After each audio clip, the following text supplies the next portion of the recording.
সারা সপ্তাহে একবারই আমি আসার চেষ্টা করি আপনাদের সামনে। তো যে ঘটনাগুলো সারা সপ্তাহে হয় সেগুলো দেখে মনের মধ্যে যেগুলো ঘটে সেগুলো আপনাদের সঙ্গে শেয়ার করি। সেগুলো হতে পারে পুরনো ঘটনা, কিন্তু নিজের মনের আপন মনের মাধুরী মিশিয়ে সেখান থেকে যদি কিছু মনে হয় আপনাদের সঙ্গে শেয়ার করব, সেটা বলি। তো সেরকম অনেক ঘটনাই হয়েছে গত 8-9 দিন 7 দিন। যেমন ধরুন, প্রথমেই মনে পড়ছে যে নওশাদ সিদ্দিকী। আচ্ছা, ওইখানে একটা ধর্ণা, সেখান থেকে অ্যারেস্ট, অনেক কিছু হলো। কিন্তু নওশাদ সিদ্দিকী প্রথম যখন এরকম ওই ধর্মতলা অঞ্চলে একটা বিক্ষোভে ওনার উপর যে পুলিশি আক্রমণ হয়েছিল, এবারেও হয়েছে, মানুষের যত স্বতঃস্ফূর্ত একটা আহ সমর্থন, যাই বলুন, ওনার প্রতি ছিল। অন্তত ওনার ইডিওলজি না হলেও ওনার প্রতি যে গভর্নমেন্টের প্রতিনিধি হিসেবে পুলিশের যে আহ, আহ, নির্যাতন, ওনাকে অ্যারেস্ট করে রাখা, সেটার প্রতি মানুষের যে একটা স্বতঃস্ফূর্ত ছিল, সেটা কি এখন আছে? আমি আপনাদের সঙ্গে একটু আহ, জিজ্ঞাসা করলাম, কমেন্ট বক্সে লিখবেন। কারণ গত লোকসভা ইলেকশনে ওনার যে পাল্টি খাওয়া, এবং পাল্টি খাওয়াটা কিভাবে উনি পাঙ্গা লড়লেন ডায়মন্ড হারবারে, তারপর আবার গুটিয়ে গেলেন, এবং তার পরবর্তীতে মুখ্যমন্ত্রীর সঙ্গে দেখা করা বা অন্যান্য যা কিছু।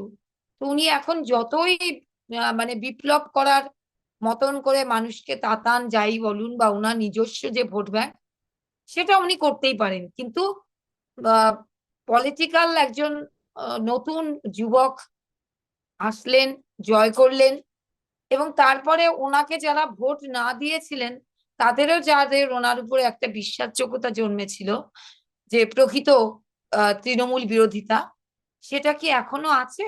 এটা আমার একটা জিজ্ঞাস্য। আরেকটা হচ্ছে যে দেখুন, আহ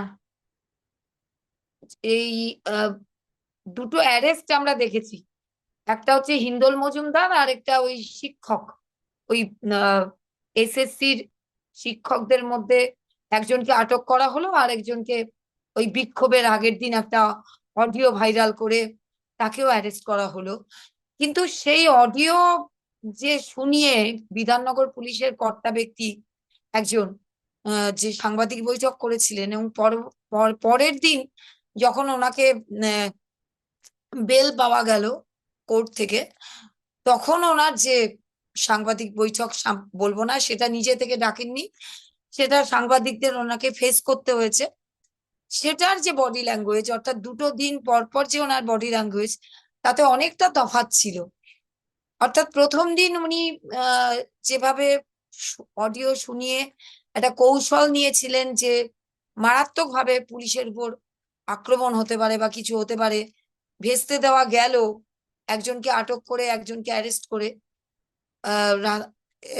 যে বিক্ষোভটা এসএসসি ভবন হোক, যেখানেই হোক, যা মানে চাকরিহারাদের যে বিক্ষোভ, সেটাকে কৌশলগত ভাবে যতটা সফল হতে পেরেছেন বিধাননগর পুলিশ আধিকারিকরা, কিন্তু অ্যারেস্ট করে যে সেকশন দিয়ে তাকে বেল দিতে বাধ্য হলো, পুলিশ পারলো না, বেল নিয়ে নিল কোর্ট থেকে, তখন পুলিশ বলল যে ওনার পরীক্ষা আছে, ওনাদের পরীক্ষা আছে।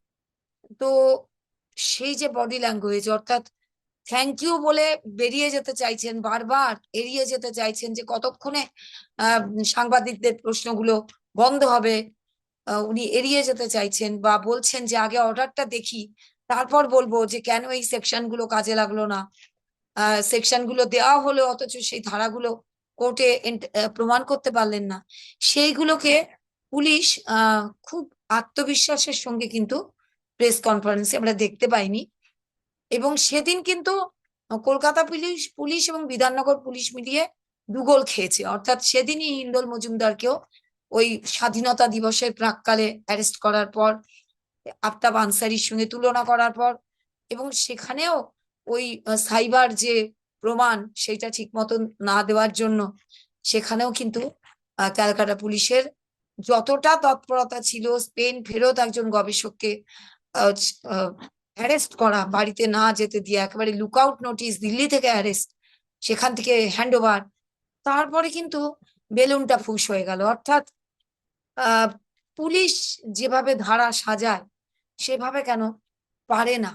তাহলে কেন এই ধারাগুলো এইভাবে সাজিয়ে কিছুটা তো আহ মানে মিডিয়া ট্রায়াল করা হয়, সেইটা একটু ভাবা দরকার। কিন্তু এই প্রেক্ষিতে আমার আরেকটা মনে পড়ছে, সেটা হচ্ছে যে আমাদের বিরোধী দলের নেতা এই পিটিসি তে একটা পুলিশের বউরা যে প্রেস কনফারেন্স করেছিলেন প্রেস ক্লাবে, তার যে একটা রিহার্সাল হচ্ছিল, যদিও পিটিসি তে আহ, মানে পুলিশদের হতে পারে, অর্থাৎ যারা অরিজিনাল পুলিশ তাদের ট্রেনিং হতে পারে, কি করে পুলিশের বউদের, যতই তাদের ওয়েলফেয়ার অ্যাসোসিয়েশন থাকুক, সেটা এন্টাইটেলড কিনা সেটাও তো একটু ভেবে দেখতে হবে। তো সেখানে যে পুলিশের বড় কর্তারা যেভাবে পুলিশের ঘরণীদের ট্রেনিং দিচ্ছিলেন যে প্রেস ক্লাবে কি করে করতে হবে প্রেস কনফারেন্সটা, তার যে ট্রেনিংটা,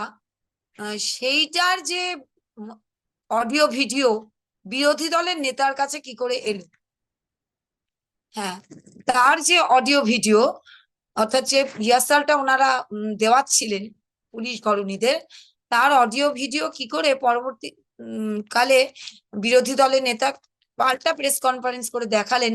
এবং আমাদের ট্যাক্সের টাকায় পুলিশ কেন তদন্ত করে পাবলিক ডোমেনে আনবে না যে পুলিশের স্ত্রীদের এই যে পিটিসি ভবনে একটা রিহার্সাল দেওয়ানো হয়েছিল সেটা কতটা যুক্তিযুক্ত, এবং সেখান থেকে পুলিশের নিজস্ব ট্রেনিং দেওয়া আদৌ দেওয়া যায় কিনা আবার প্রশ্ন করছি। পুলিশের ওয়েলফেয়ার, বউদের ওয়েলফেয়ার অ্যাসোসিয়েশন, সেখানে দেওয়া যায় কিনা, ডাইরেক্ট পুলিশরা এসে কি করে প্রেস কনফারেন্স করতে,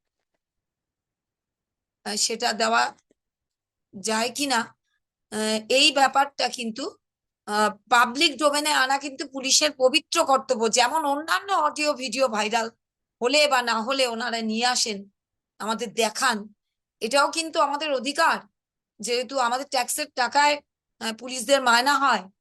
তো সুতরাং এই ব্যাপারটা কিন্তু আপনারাও একটু কমেন্ট বক্সে লিখবেন যে বিরোধী দলের নেতার কাছে কি করে পুলিশের নিজস্ব এত তথ্য চলে আসছে, কোন বাস, কোন গাড়ি, কোন রুট, সেখানে পুলিশের বউদের কি করে তোলা হলো, তাদের নিয়ে আসা হলো, আদৌ সেগুলো ভ্যালিড পারে কিনা পুলিশ, এই ব্যাপারগুলো কিন্তু আপনারা কমেন্ট বক্সে লিখবেন। কারণ ঘটনা আমরা সবাই দেখেছি, প্রশ্ন আসা ভীষণ জরুরি। তো এই যে বডি ল্যাঙ্গুয়েজের কথা বললাম যে এড়িয়ে যাওয়া, ঠিক এরকমই বডি ল্যাঙ্গুয়েজ আমরা ওই নিতু সরকার অর্থাৎ ইস্ট বেঙ্গলের যে কর্তা, যে ডুরান্ড কাপের সেমিফাইনালে একটা আহ, ভাইপো বন্দ্যোপাধ্যায়ের তৈরি করা একটা সদ্য গজিয়ে ওঠা ডায়মন্ড হারবার যে ফুটবল ক্লাব, সেটা জন্মানোর পর থেকেই কিন্তু হামাগুড়ি দেয়নি, সে কিন্তু দৌড়চ্ছে, একেবারে ফার্স্ট ডিভিশনে খেলছে। এবং ওই তিন প্রধানের যে শতবর্ষ প্রাচীন যে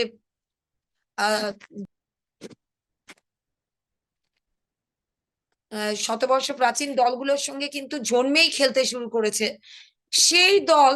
আবারও বলছি, কোনো সেটিং না, কারণ ক্রিকেট খেলা দেখা ভুলে গেছিলাম পঙ্কজবাবু থাকতে, যখন বেটিং এর রহস্য আসলো। পঙ্কজবাবু ফুটবলের ভীষণ ভক্ত ছিলেন, ইস্ট বেঙ্গলের একদম ডেডিকেটেড ভক্ত, কিন্তু উনি চলে যাওয়ার বছর 3 আগে থেকেই আহ, ভীষণ লাইভ প্রিমিয়ার লিগ দেখতেন, যেগুলো ইংল্যান্ডে হতো, সেইগুলো দেখতে ভালোবাসতেন। যদিও যুব ভারতীর লাগোয়া আমাদের বাড়ি ছিল, সেই বাড়িতে ওনার অভাবে আমি এখন আর থাকতে পারি না, আমি অন্য একটা জায়গায় থাকি। কিন্তু সেই বাড়ির জানেন তো স্টেডিয়ামের যে উত্তাপটা, তার শব্দ, তার সবকিছু আমাদের বাড়িতে চলে আসতো। তো তা সত্ত্বেও তিনি কিন্তু সেই খেলাগুলো দেখতেন না, প্রিমিয়ার লিগই দেখতেন, এবং বলতেন যে ফুটবলে সেটিং বেটিং এগুলো হওয়া একটু অসম্ভব, ফুটবলের যে খেলার নেচার। তো সেই জন্য আমি স্পোর্টসম্যান স্পিরিট নিয়েই বলছি যে সেদিন সেমিফাইনাল যেটা হলো, সেটা ইস্ট বেঙ্গল ইচ্ছে করে হারেনি। ইস্ট বেঙ্গল এমনি এমনি হেরেছে। ওই যে যুক্তিগুলো নিতু সরকার, দেবব্রত বাবু দিচ্ছেন, কিছুটা রেফারির, কিছুটা ক্লান্তির, কিছুটা ভালো খেলেছে ডায়মন্ড হারবার, কিংবা আমরা পারিনি, এই যে ব্যাপারগুলো, উনিও কিন্তু ওই বিধাননগর কমিশনারের আধিকারিকের মতন সাংবাদিকদের ঘন ঘন থ্যাংক ইউ দিচ্ছিলেন, যাতে এই থ্যাংক ইউর মানে হচ্ছে যে আমাকে ছেড়ে দিন, আমাকে আর প্রশ্ন করবেন না। কিন্তু আজকে আজকে তো প্রায় হাফ ডজন গোল খেয়ে গেল। অর্থাৎ সেই যে হামাগুড়ি দেওয়া না দিয়ে সোজাসুজি জন্মেই দৌড়তে শুরু করেছে যে ভাইপো বন্দ্যোপাধ্যায় ক্লাব, সে কিন্তু আজকে ফাইনালে, আমি যতটুকু খবর পেয়েছি, জানি না সত্যি মিথ্যা, খেলা আমি দেখিনি, তো হাফ ডজন গোল খেয়েছে বলেই শোনা যাচ্ছে। তাহলে সেদিন কি হয়েছিল? অর্থাৎ কভি খুশি কভি গম, কোনোটায় জিতে যাব, কোনোটায় সত্যিকারের হারবো, কিংবা এখানে কোনোই সেটিং নেই, এটা শুধুই স্পোর্টসম্যান স্পিরিট। তো সে যাই হোক, এবারে আসি যে উম এই যে সাসপেনশন হয়েছে অথচ এফআইআর হয়নি, এইটা, এই যে ইআরও, এই যে ইলেকশন কমিশন, সেন্ট্রাল, রাজ্য, এই যে মুখ্যমন্ত্রী আস্ফালন করেছিলেন যে কি করে এদের সাসপেন্ড করবে, এখনো তো ইলেকশনের নর্মস রেগুলেশন লাগু হয়নি। কিন্তু যেমন করে উনি বলেছিলেন না, আহ সম্ভবত বিধানসভায়, যে কোনো মানে চাকরি প্রার্থী যারা চাকরিতে আছেন তাদের চাকরি যেতে দেব না, কোনো ব্যক্তির চাকরি যেতে দেব না, ওই নিয়োগ দুর্নীতির ক্ষেত্রে উনি বলেছিলেন। তারপরে তো কি হলো আমরা দেখলাম, তারপরে তো সেই দেখলাম যে এসএসসি আবার পরীক্ষা নিচ্ছে। কিন্তু ওই ডিভিশন বেঞ্চ, কলকাতা হাইকোর্ট অব্দি টেন্টেডদের ব্যাপারে হেরে গিয়ে সিঙ্গেলের পর ডিভিশন বেঞ্চ, সুপ্রিম কোর্টে কিন্তু আবার রাজ্য সরকার ভালো মতন খেয়ে গেছেন। অর্থাৎ টেন্টেডদের যে ওই কল্যাণ ব্যানার্জি মারাত্মক ভাবে সওয়াল করছিলেন, এবং আমার মনে আছে যে ডিভিশন বেঞ্চে হেরে যাওয়ার পর উনি বলেছিলেন, আরে 100 কতজন মাত্র অ্যাপ্লাই করেছেন টেন্টেডদের মধ্যে। আচ্ছা আপনারা বলুন তো, একটা ইলেক্টেড গভর্নমেন্ট অন্যায় করবে, সেটা 1 হোক আর 1 কোটি হোক, একটা টেন্টেডও কেন চাকরির স্কোপ পাবে, যেখানে সুপ্রিম কোর্টের রায় আছে যে যারা চিহ্নিত টেন্টেড তাদের বসার সুযোগ দেওয়া যাবে না, তাদের মধ্যে ক্রিমিনালিটি আছে, তাদের টাকা ফেরত নিতে হবে। অর্থাৎ মুড়ি মুড়কি মিশে আছে সেগুলো তো আলাদা, কিন্তু যেগুলো চিহ্নিত করা গেছে, এসএসসি বলে দিয়েছে নাম দিয়ে, তাদেরকে আবার সুযোগ দেওয়ার চেষ্টা করছিল এই স্টেট গভর্নমেন্ট। হাইকোর্টের সিঙ্গেল ডিভিশন পেরিয়ে এবার সুপ্রিম কোর্টেও কিন্তু থাপ্পড়টা খেলো। এটা ক্লিশে হয়ে যাচ্ছে এই শব্দগুলো আমি জানি, কিন্তু কল্যাণ ব্যানার্জি সেই শব্দটা, সেন্টেন্সটা আমার মনে আছে, বেশি লোক না, 100 সামথিং অ্যাপ্লাই করেছেন। অর্থাৎ একটা ইলেক্টেড গভর্নমেন্ট, তিনি 100 সামথিং কে মাত্র চান্স দিয়েছেন আবার অন্যায় করার, সেটা এমন কিছু না, একজনকেও কেন দেবেন একটা ইলেক্টেড 3 বারের গভর্নমেন্ট? এই প্রশ্নটা কি আসা স্বাভাবিক না? কোথাও কি দেখেছেন সোশ্যাল মিডিয়ায় যে ওই বাইকটার পরে এই প্রশ্নটা এসছে? আসলে আমরা প্রশ্ন করতেই চাই না, আমাদের জাত গেলানো হচ্ছে তাই গিয়ে। তো যাই হোক, এই এতগুলো বিষয় আপনাদের সঙ্গে আমি কথা বললাম, কিন্তু এবার আসল বিষয় আসি। আমি আপনাদের 3 বছর অতিক্রান্ত মৃত্যুর প্রেক্ষিতে একজন কি বলবো, স্টেট মেডেল, প্রেসিডেন্ট মেডেল পাওয়া প্রাক্তন আইজি কি বিশ্লেষণ করেছিলেন, এবং তিনি এখন ফটো হয়ে গেছেন। যাকে নিয়ে বিশ্লেষণ করেছিলেন তখন তিনি সদ্য ফটো হয়েছেন, এখন ইনিও ফটো হয়েছেন, এবং ইনি চলে যাওয়ার, অজ্ঞান হওয়ার 17 দিন আগে এফআইআর নেমড হয়েছিলেন, তাকে নির্যাতন করা হয়েছিল। এইটুকুই শুধু বললাম। এবারে দেখুন তো সেই বিশ্লেষণটা, কত নিখুঁত পুলিশি বিশ্লেষণ করতে পারেন একজন সেই রকম মানুষ, যিনি তার জীবনভর প্রতিটা কেসের নিখুঁত ভাবে পারফর্ম করেছেন, যখন যেখানে যে পোস্টিং এ ছিলেন সেইগুলোকে জাস্টিস দেওয়ার চেষ্টা করেছেন। একটু শুনি। ব্রিটিশ সিস্টেমে এত সুন্দর করে আমাদের সিস্টেমটা করা আছে যে আমি যখনই কোনো একটা ইনসিডেন্টে খবর পাবো সঙ্গে সঙ্গে আমাকে জিডি এন্ট্রি করতে হবে। আমি যখনই একটা পেট্রোল ভ্যান নিয়ে বেরিয়ে যাব আমাকে সঙ্গে সঙ্গে একটা জিডি এন্ট্রি করতে হবে। আমার একটা কমান্ড সার্টিফিকেট থাকবে, পুলিশ কনস্টেবল যাক আর যেই যাক, একটা এএসআই গেলে তারও একটা ওরকম সার্টিফিকেট থাকবে, সে কোথায় যাচ্ছে, কার সঙ্গে যাচ্ছে, কত রাউন্ড গুলি নিয়ে যাচ্ছে। এবং যে ড্রাইভারটা, পুলিশ ড্রাইভার হোক বা ভাড়া গাড়ির ড্রাইভার হোক, তাকেও কিন্তু তার লগবুক আছে, সেটা কি কার্ড ডায়েরি আছে, সেই কার্ড ডায়েরি মেনটেন করতে হবে। এই তিনটে চারটের সঙ্গে যুক্ত হচ্ছে যে পুলিশ অফিসার যাচ্ছে তার একটা পার্সোনাল ডায়েরি আছে। এই চারটে জিনিস ট্যালি করলে আপনি 5 মিনিটের মধ্যে ধরতে পারবেন যে পুলিশ টিম ওই বাড়িতে পৌঁছেছিল কিনা। 4 দিন ধরে এসপি নীরব, একদম নীরব, হি ওয়াজ সাইলেন্ট। উনি বলতে পারলেন না যে ওখানে পুলিশ গিয়েছিল কিনা। যদি পুলিশ না গিয়ে থাকে তাহলে তো আরো খতরনাক, তাহলে মিসক্রিয়েন্টস ইন পুলিশ ইউনিফর্ম, তাহলে তুমি তো সবাইকে সবাইকে বাদ দিয়ে তাদেরকে আগে ধরবে, তুমি ধরতে পারোনি। এই silence on the part of the district SP, যাকে ইলেকশন কমিশন এই 8 মাস আগে ইলেকশনের সময় সরিয়ে দিয়েছিল, এবং who happens to be the husband of an MLA of the ruling party. আমি হাজব্যান্ড অফ দ্য মানে MLA of the ruling party হওয়া অপরাধ না, হতেই পারে, কিন্তু প্রশ্ন হলো যে তার ভূমিকাটা কিন্তু একটা কোশ্চেন মার্কের মধ্যে আছে। তিনি কেন পারলেন না? কেন ডিজিকে ইন্টারফেয়ার করতে হবে? কেন মুখ্যমন্ত্রীকে ইন্টারফেয়ার করতে হবে? কেন সিবিআই এর জন্য ছেলেরা রাস্তায় নামবে? এটা তো খুব সহজ ব্যাপার, এটা কোনো কঠিন ব্যাপার না। এবার আমি আপনাকে প্রশ্ন করব যে সেটা হচ্ছে যে যখনই আমরা দেখলাম যে প্রথম দিন 3 জন পুলিশম্যানকে সাসপেন্ড করা হলো, তাতে কিন্তু আমরা বুঝলাম না যে, দেখবেন যে পুলিশের চাকরির নিয়ম হচ্ছে আপনি যদি কোনো পুলিশি নর্মস ভায়োলেট করেন, অপরাধ না করে, তখনই একমাত্র ওই সাসপেনশনগুলো হয়। আর আপনি যদি কোনো অপরাধ করেন তাহলে আপনার বিরুদ্ধে এফআইআর করে কিন্তু আপনার পানিশমেন্টের ব্যবস্থা থাকবে, আপনাকে কোর্টে চালানোর ব্যবস্থা থাকবে। This is the qualitative difference between the two. এবার এই ক্ষেত্রে যখনই আপনি প্রথম 3 জন যখনকে সাসপেন্ড করলেন, মানুষ বুঝতে পারলো না যে এটা তারা কি কোন কানেকশনে। যে আনিসের বাবা রাত্রি 2টোর সময় যখন বলছে যে আমার ছেলে মার্ডার হয়েছে, তোমরা আসো, সেই সময় যায়নি, 9 ঘন্টা পরে গেছে, তার জন্য? নাকি তারা ইউনিফর্ম পরে ওই বাড়িতে গিয়েছিল, তারা ক্রিমিনাল ইন্টিমিডেট করেছে এবং তার দায়স্বরূপ একটা ছেলে মারা গেছে সেই জন্য? তাহলে সেজন্য হলে আপনাকে একটা এফআইআর স্টার্ট করতে হবে, কি কি সেকশনে তাকে আপনি মামলাটা চালু করলেন সেটা আপনাকে বলতে হবে, তারপরে বলতে হবে যে he is involved in this connection এবং এই কানেকশনে তাকে আমি ফরওয়ার্ড করব।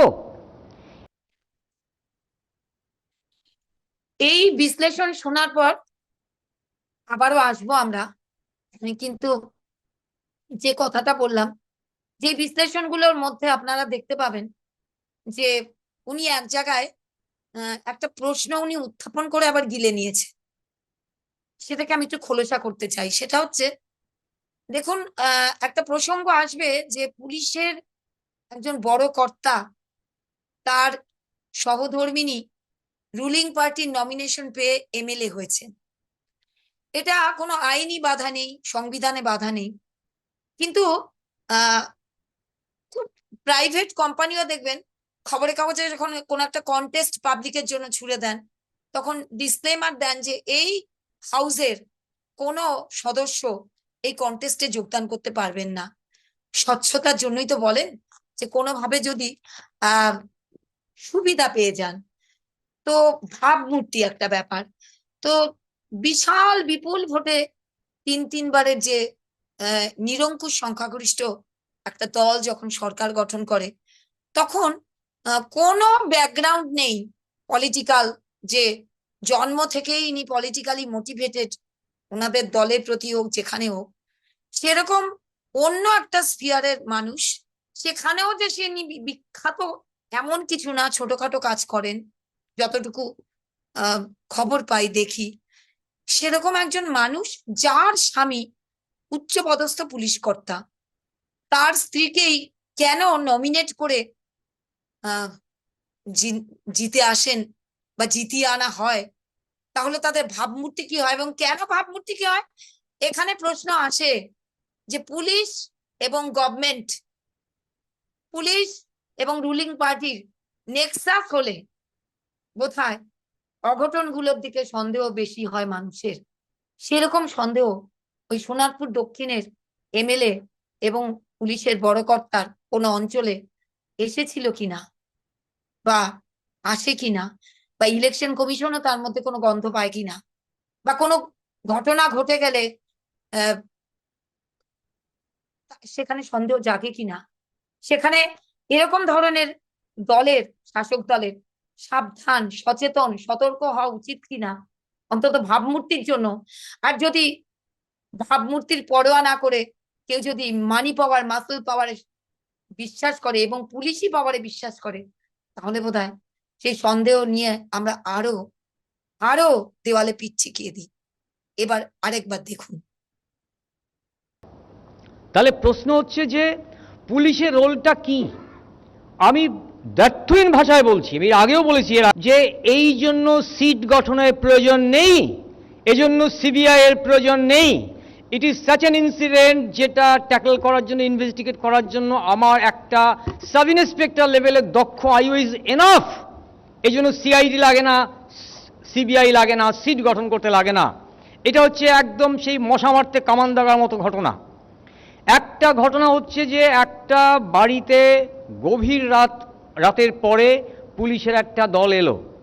এইবার তারা পুলিশ কিনা, তারা whether they are miscreants in police uniform or whether they are policeman genuinely, এই ম্যাটারটা সলভ করতে গেলে যিনি সলভ করতে পারতেন, he is OC Amta police station and SP গ্রামীণ সৌম্য রায়। যেটা হচ্ছে সিটটা গঠন করার 15 দিনের আগে শিল্প সম্মেলনে যেভাবে বলে দিলেন সঞ্জীব গোয়েঙ্কাদের এবং হর্ষিনী উটিয়াদের সামনে, ওই তো দুজন পুলিশের লোক অ্যারেস্ট হয়েছে, এটা নিয়ম না madam chief minister, this is not the rule. এটা নিয়ম না। নিয়মটা আপনি এইভাবে ভাঙতে পারেন না। আপনি ওখানে যে দুজন ছেলে, এই কাশীনাথ বেরা এবং আরেকটা ছেলে, যে দুটো ছেলেকে অ্যারেস্ট করা হয়েছে, তাদেরকে আপনি জানলেন কি করে? তাদের কি টিআই প্যারেড হয়েছে? টেস্ট আইডেন্টিফিকেশন প্যারেড বলে একটা জিনিস আছে, সেইটা ম্যাজিস্ট্রেটের সামনে হয়। ম্যাজিস্ট্রেটের সামনে ওরকম 10টা লোককে দাঁড় করিয়ে দেওয়া হবে, ইনক্লুডিং 2 or 3 মিসক্রিয়েন্টস যারা এই ঘটনায় অ্যারেস্ট হয়েছে বা ইনভলভড আছে। তাদের মধ্য থেকে তখন শনাক্ত করতে বলা হয় যে প্লিজ চুজ এরা কারা। তখন তারা শনাক্ত করে। টিআই প্যারেডের আপনি বলতে পারেন না, you may be chief minister but you cannot. এটা আপনার পারভিউর বাইরে। আপনি হতে পারেন, আপনি মুখ্যমন্ত্রী এবং আপনি স্বরাষ্ট্রমন্ত্রী, আপনি সিট গঠন করেছেন, সিট গঠন করার কোনো দরকার ছিল না। সিবিআই তো কোনো প্রশ্নই নেই দখল করার আসার। এটার জন্য আমি আপনাকে বলছি, একটা সাব ইন্সপেক্টর, একটা ওসি ইজ এনাফ। এখানে ওসি আমতা পুলিশের যে রোল, এখানে আপনার এসপি গ্রামীণ হাওড়ার যে রোল, এগুলো কিন্তু স্ক্যানারে আসছে। এটা এর জন্য সর্বপ্রথম কিন্তু এদেরকে ওখান থেকে সরিয়ে দেওয়া উচিত ছিল। ইয়েস, তুমি ওখান থেকে, তোমাকে সরিয়ে দিলাম, তোমরা থাকলে ওখানে কিন্তু নিরপেক্ষ তদন্ত হবে না। That was not done. এবং তারপর থেকে যে জিনিসটা চলে আসছে, উনি কিন্তু ওনার গায়ে নিয়ে নিচ্ছেন। আরে আপনি তো মুখ্যমন্ত্রী শুধু না, আপনি এই রাজ্যের স্বরাষ্ট্রমন্ত্রী, আপনি এটাকে গায়ে নেবেন কেন? অনেকগুলো লেখুনা ছিল এই তদন্তের মধ্যে। পুলিশ ডগ ডাকা হয়নি, পোস্টমর্টমের সময় মৃতের আত্মীয় স্বজন সঙ্গে ছিলেন না। ওখানে যখনই 9 ঘন্টা পরে পুলিশ এসছে এবং তারা কারা, তারা কিভাবে, আপনার একটা কোনো জায়গাটাকে এনসার্কেল করা হয়নি, জায়গার ছবি নেওয়া হয়নি, অনেক লেখুনা ছিল। আমার জীবনে, আমার 30 ইয়ার্সের বেশি চাকরি জীবনে আমি 1000-এর বেশি মার্ডার কেসের আপনার সঙ্গে আমি সুপারভিশন করেছি, বা আমাকে নিবিড়ভাবে দেখতে হয়েছে। So we have some fair experience about the murder case investigations and supervision. আমি সেই ক্ষেত্রে আপনাকে বলতে পারি, এইটা কোনো কঠিন ব্যাপার না। এই ম্যাটারটা অত্যন্ত সহজ ম্যাটার। যে মানুষটি সালেম খান তার সন্তানকে হারিয়েছে, তার ব্যথা বেদনা আপনি বুঝতে পারবেন না। এবং সেই ক্ষেত্রে আমি মনে করি যে ঘটনাটা, আরেকটা আমি ঘটনা আপনাদের বলবো, যে সেটা হচ্ছে এই ইনভেস্টিগেশনটা ঠিক মতো যাচ্ছিল না।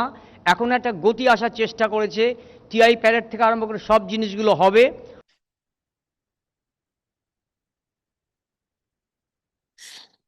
এবারে বলি যে ব্যক্তিগত কথা নয়, কিন্তু এই ধরনের 30 বছর ব্যাপী ধরুন একজন পুলিশ অফিসার সমস্ত পশ্চিমবঙ্গ ঘুরে যখন এই রকম চাকরি করেন, তখন তাদের সঙ্গে যারা থাকেন অর্থাৎ আমার মতন মানুষ প্রতিটা পোস্টিং এ একটা ছোট বয়স থেকে বৃদ্ধ বয়স অব্দি, যখন রিটায়ারমেন্ট অব্দি তাদের সঙ্গে জার্নি করতে হয়, তাদেরও না অনেক স্যাক্রিফাইস করতে হয়। তো যখন বয়সটা কম ছিল, এই ধরনের নিরবচ্ছিন্ন পুলিশ আহ, চাকরি যার স্বামী করছে, তাকে ছোটখাটো স্যাক্রিফাইস করার সময় মন খারাপ করতাম।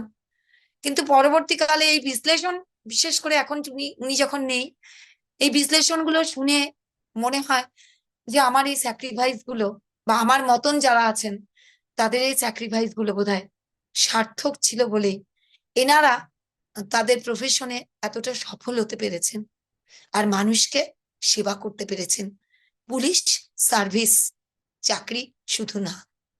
ধন্যবাদ, ভালো থাকবেন।